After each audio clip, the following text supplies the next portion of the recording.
আমার সকল ফেসবুক ফ্রেন্ডদের নমস্কার।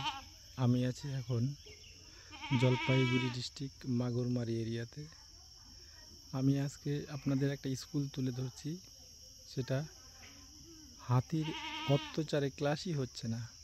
এই স্কুলটা তুলে ধরছি, দেখুন হাতির অত্যাচারে কি করেছে স্কুলটা।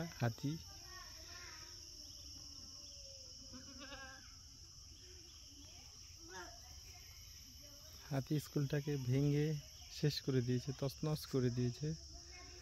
হাতির জন্য এই স্কুলটা ক্লাস নিতে অসুবিধা হয় হাতির অত্যাচারে।